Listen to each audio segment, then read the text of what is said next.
Japan.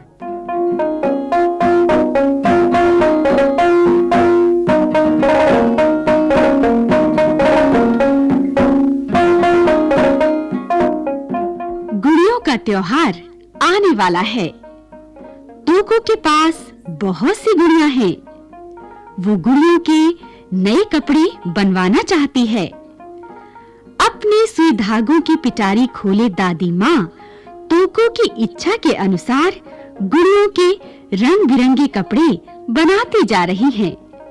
सोने चांदी के चमकीले तारों से सजे सितारों जड़े किमोनो में सजी गुड़ियां कितनी सुंदर लगेंगी, ये सोचकर तोको का चेहरा खिल उठता है।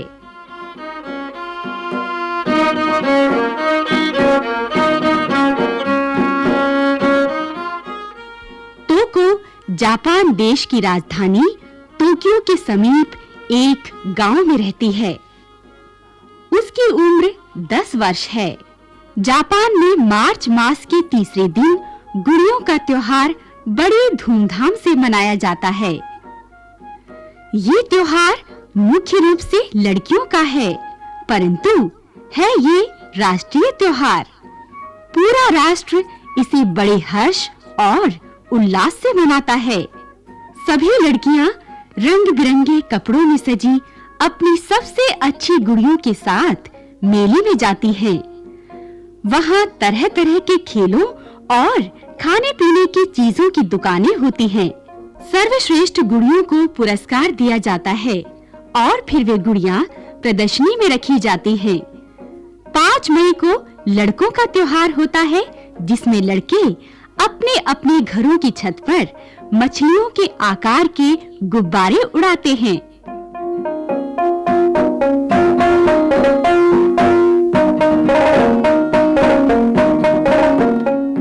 चारों ओर फूलों सा वातावरण, हंसते-खेलते स्वस्थ बच्चे और बच्चों को भरपूर प्यार और स्नेह देने वाले माता-पिता। बच्चे बड़ों के काम में उनकी सहायता करते हैं और बड़े बच्चों की हर बात में रुचि लेते हैं। ये है जापानियों की विशेषता।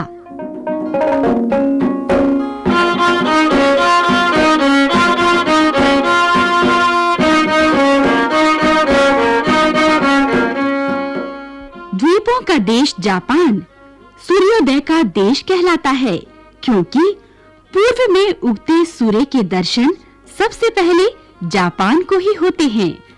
जापान अपनी प्राकृतिक सुषमा के लिए प्रसिद्ध है।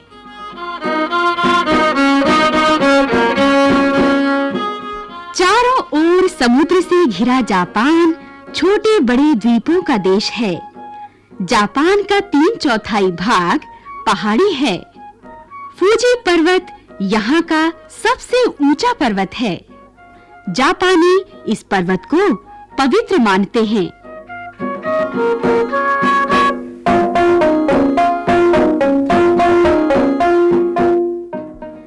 जापान की राजधानी टोक्यो संसार भर के प्रमुख नगरों में से एक है। ये बहुत ही घनी आबादी वाला शहर है, पर यहाँ की स्वच्छता और व्यवस्था दर्शनीय है। टोक्यो में हजारों की संख्या में ऊंची-ऊंची इमारतें हैं, जिनमें सरकार और बड़ी-बड़ी कंपनियों के दफ्तर हैं। टोक्यो शिक्षा का भी एक बहुत बड़ा केंद्र है।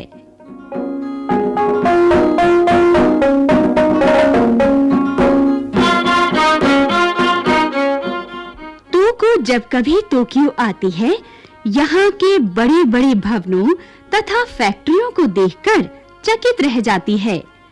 कई बार सड़क पर खड़ी तीव्र गति से दौड़ते हुए वाहनों को देखने में वो इतनी लीन हो जाती है कि दादी माँ के साथ खिलौनों के बड़े स्टोर पर जाना भी भूल जाती है।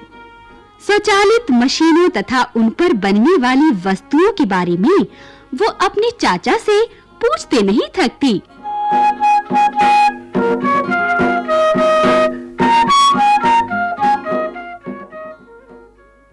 जब द्वितीय विश्व युद्ध हो रहा था, उस दौरान सन 1945 के अगस्त मास में अमेरिका ने जापान पर 2 बार अणु बम बरसाए थे।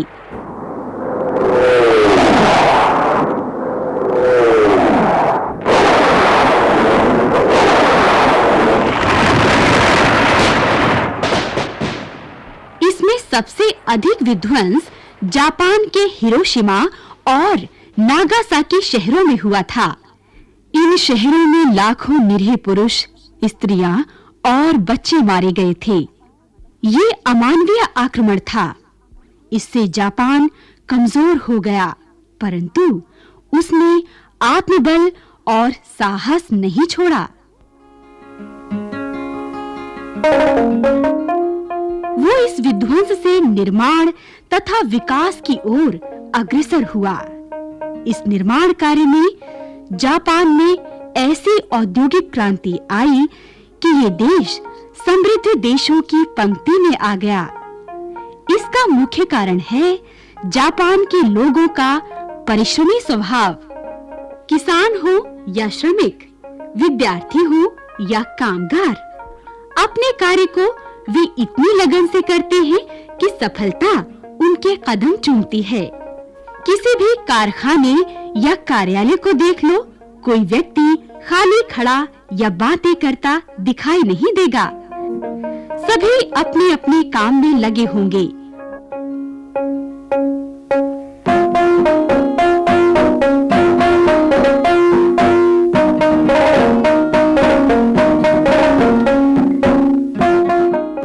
सुई से लेकर जहाज तक बनाने में ये लोग सिद्धहस्त हैं।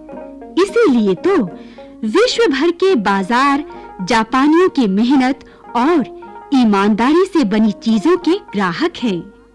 सभी को विश्वास है कि जापान की बनी चीज तो अच्छी होगी ही। यहाँ की रेलगाड़ियाँ संसार में सबसे तीव्र चलने वाली गाड़ियों में से हैं। पृथ्वी के ऊपर ही नहीं, नीचे भी रेलगाड़ियाँ हर समय दौड़ती रहती हैं।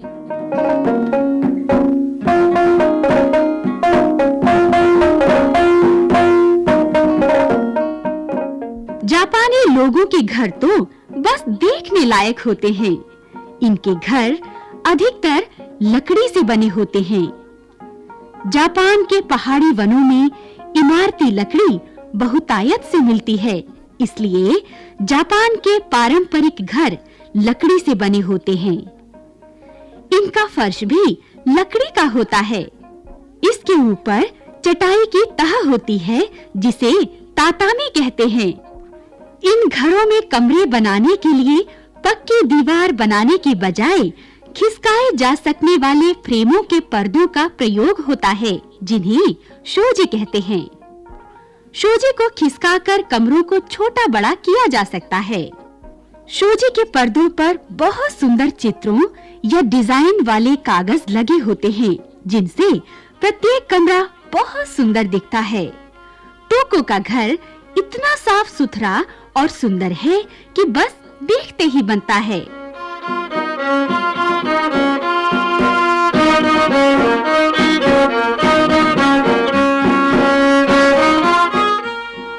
घर तो घर, जापान की सड़कें भी काफी साफ सुथरी हैं। जापानी सफाई के प्रति काफी जागरूक होते हैं। सड़क पर कोई कागज या मूंगफली का छिलका या टॉफी का रैपर तक दिखाई नहीं देता। सफाई के लिए दंड आदि का कोई कानून नहीं है। ये तो जापानियों की सामाजिक जागरूकता और संस्कार का परिणाम है।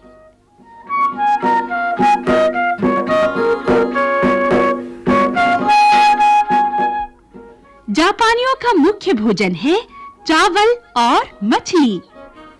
टोको का भी यही प्रिय भोजन है। चॉपस्टिक या तीलियों से उठा-उठाकर चावल और मछली खाने में टोको का जवाब नहीं। सभी सीधे टोको के मुंह में ही जाते हैं। जापानी लोग सब्जियां और फल भी बड़े चाव से खाते हैं। उनका प्रिय पेय है हरी चाय। प्रत्येक भोजन के बाद हरी चाय अवश्य पी जाती है।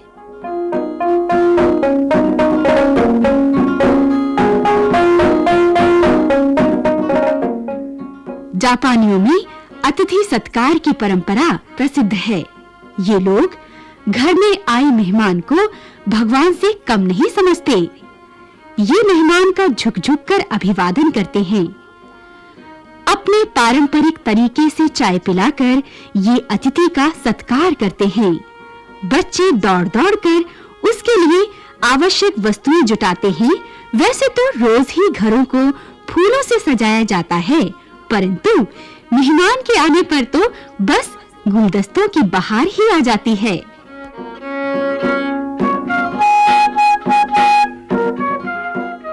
वर्ष का कोई महीना ऐसा नहीं जब आनंद और उल्लास से भरा कोई त्योहार जापान में न मनाया जाता हो। अथक परिश्रम के जीवन में ये उत्सव और त्योहार उनमें ताजगी, उमंग और स्फूर्ति पैदा करते हैं। नए वर्ष का स्वागत तो ये लोग इतने उल्लास से करते हैं कि पूरे सप्ताह ही समारोहों और उत्सवों में मग्न रहते हैं।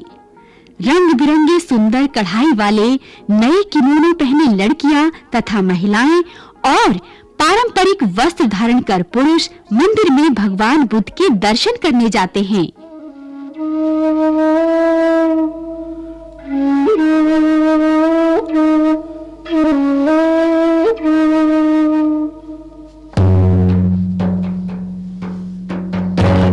वहां फूल चढ़ाते हैं और पूजा करते हैं।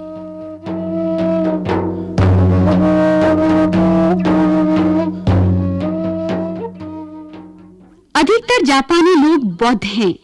बौद्ध धर्म भारत से चीन और कोरिया में पहले फैला और 6ठी शताब्दी में जापान पहुंच गया। इससे पहले जापान में प्रकृति की उपासना होती थी। इसे शिंतो धर्म के नाम से जाना जाता है। शिन का अर्थ दिव्य है और तो का अर्थ है मार्ग। शिंतो धर्म के मंदिर को जिंजा कहते हैं, जिसमें कोई मूर्ति नहीं होती। आज भी लोग शिंतो और अन्य धर्मों का सम्मान करते हैं। जापान में धर्म को लेकर कभी झगड़ा नहीं होता।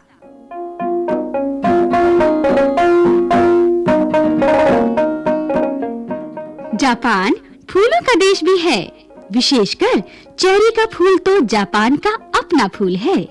चेरी का पेड़ 20-25 फुट ऊंचा होता है। चेरी का फूल छोटे आकार का और हल्के सफेद गुलाबी रंग का होता है। वसंत ऋतु में चेरी के पेड़ ऊपर से नीचे तक फूलों से लद जाते हैं। ऐसे सैकड़ों पेड़ों में जब लाखों फूल एक साथ खिले हों तो उनके सौंदर्य का तो कहना ही क्या। जापान स्वच्छता के लिए भी जाना जाता है। सभी लोग सफाई का पूरा ध्यान रखते हैं। जापानियों में समानता का भाव भी बहुत प्रबल है। सभी बच्चे एक जैसे विद्यालयों में शिक्षा प्राप्त करते हैं। जापानियों की ईमानदारी विश्व प्रसिद्ध है। कई बार पर्यटक अपने कैमरे या कोई अन्य वस्तु बस या ट्रेन में भूल जाते हैं, पर वो उन्हें हमेशा सही सलामत वापस मिल जाती है। 150 वर्ष पूर्व जापान एक पिछड़ा हुआ देश था, किंतु जापानियों ने अपने परिश्रम से अपने देश को अब इतना आगे बढ़ा लिया है कि वो अनुकरणीय बन गया है।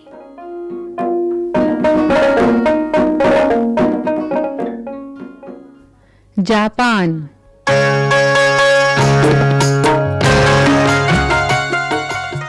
अभी आप सुन रहे थे ये कार्यक्रम। विषय संपादक सत्येंद्र वर्मा और लता पांडे। कार्यक्रम निर्देशन प्रभुदयाल खट्टर। कलाकार सुषमा शर्मा। ध्वनियांकन सतीश लाडे और दीपक पांडे। निर्माण सहयोग दाऊदयाल चतुर्वेदी तथा निर्माण एवं प्रस्तुति वंदना अरिमर्दन।